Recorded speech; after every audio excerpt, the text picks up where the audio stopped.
How much did you do in business last year again? There were 2 agents. We did $98 million. $98 million business solely focused on your SOI in building relationships and referrals.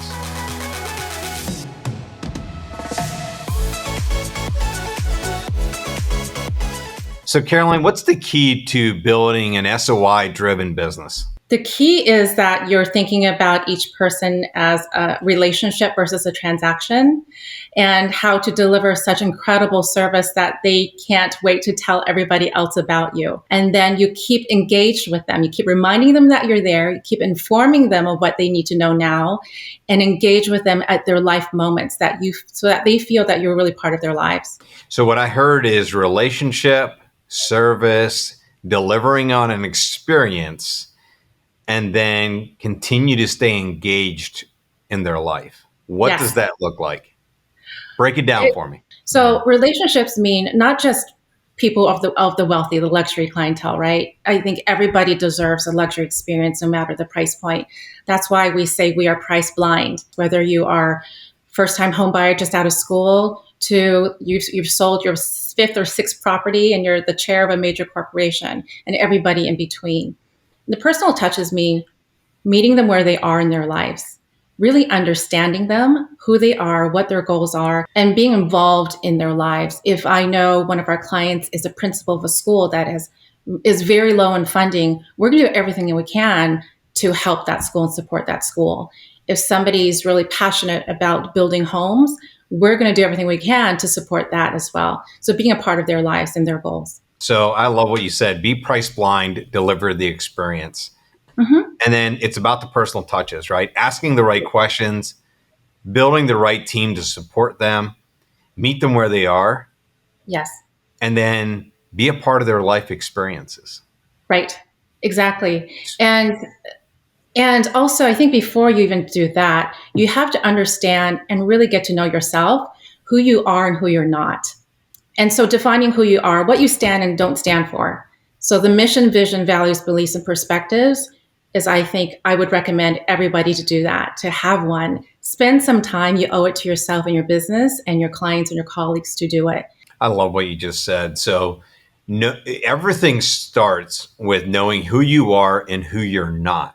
Right. And the model that you use to help you identify that is the mission, vision, values, beliefs, perspectives, yes. The MVVBP. Yes. It's not just with you and your beliefs, but it's sharing it with the team that you build around you, from right. The team that you work with on a day-to-day basis to your professional network that you utilize with your clients. How did you come to understand who you are and who you're not? What were the steps you went through? I really went back to, what do I believe in? How would I want to be treated? How do I treat my family members is really it. What do I teach my children? And how would I encourage friends and family? How would I encourage colleagues? So you started with looking in the mirror and asking the tough questions of yourself, of who you are and who you aren't. And it started with you being authentic.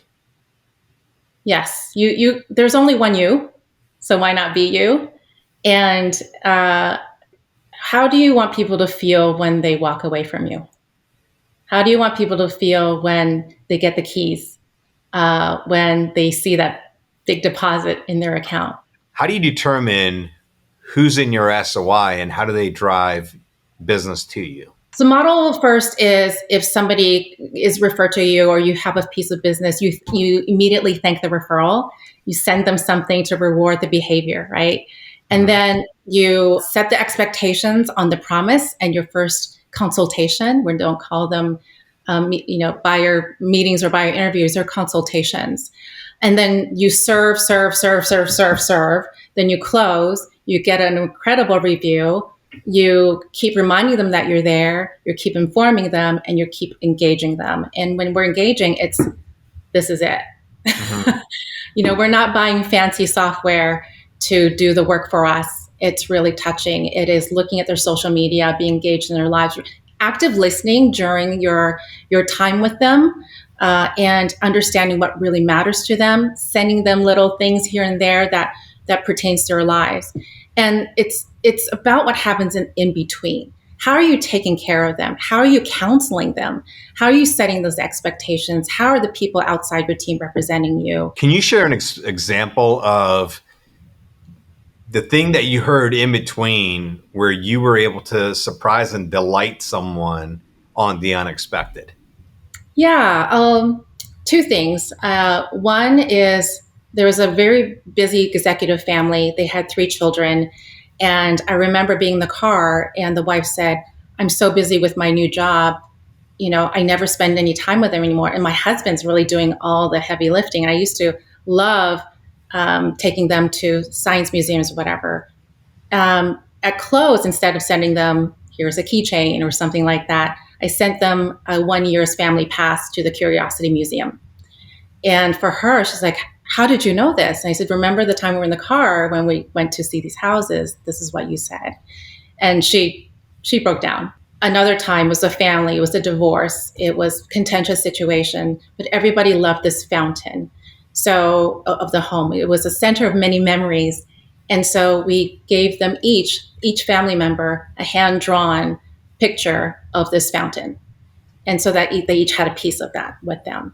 So how do you deliver that surprise and light? Yes, we have defining moments. Yes, we have marker moments in a transaction. It's the moments in between when you're really listening that really matter. I love that.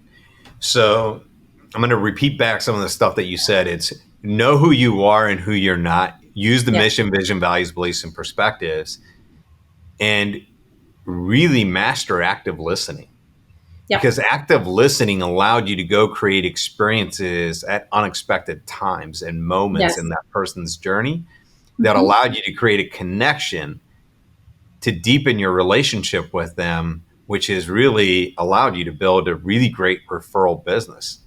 Yes, absolutely. And it's interesting because when we went through the exercise of defining the brand, and so my friend asked our top 20 clients and said, please give us 10 words that describe your experience in working with Caroline and her team, or Caroline at that time. And she used the top 10 words, and they were genuine, they were cheerleader, they were invested, they were, I mean, all these words that I was like, wow, they really do feel it. They feel it. They're not saying great marketing. They're not saying, beautiful brochure. They're talking about the things that matter to them inside. So all of that means more than the expensive marketing pieces that people have a tendency to spend money on. And I love that because you started this with it's a relationship based marketing enhanced.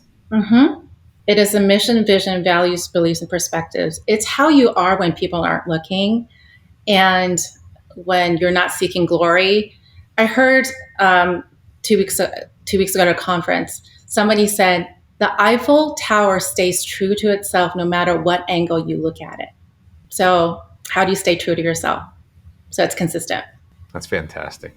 Caroline, thank you so much. I appreciate you sharing everything that you had to share with us about building a massive SOI driven business and also how to position yourself as a luxury agent by leveraging your brand. Thank you. It's my pleasure. Thank you.